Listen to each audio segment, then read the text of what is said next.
তারাপীঠের পর আবার অগ্নিকাণ্ড কলকাতার রুটে। এটা হচ্ছে নিউ মার্কেটে এই ঘটনা ঘটেছে ত্রিপুর স্ট্রিটের পাশে।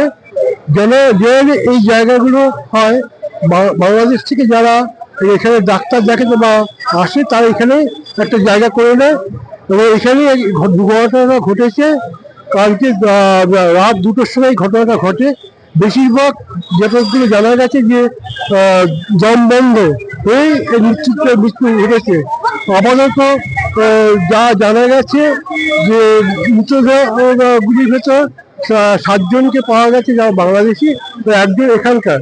তো এর হচ্ছে মহিলা সংখ্যা হচ্ছে 4, পুরুষের সংখ্যা 2 এবং একটি শিশু এ পর্যন্ত জানা যাচ্ছে।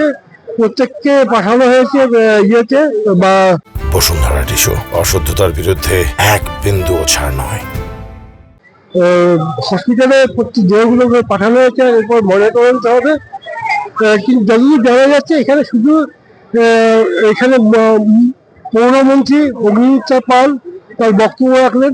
তার বক্তব্য বেশিরভাগটাই পূর্বোত্তরের সরকারের গাফিলতিকতা ফুটে উঠেছে।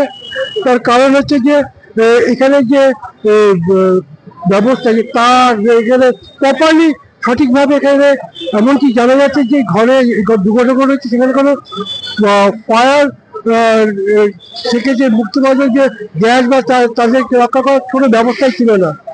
তো এই দুর্বলতাগুলো তোকে আঙুল দিয়ে দেখাচ্ছে যে এখানে ঠিকমতো করে সঠিক দৃষ্টি দেওয়া হয়নি, তার ফলে এই দুর্ঘটনা।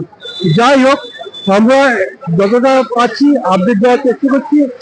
ক্যামেরায় অর্চি ব্যানার্জির সঙ্গে কিশোর চক্রবর্তী, কলকাতা।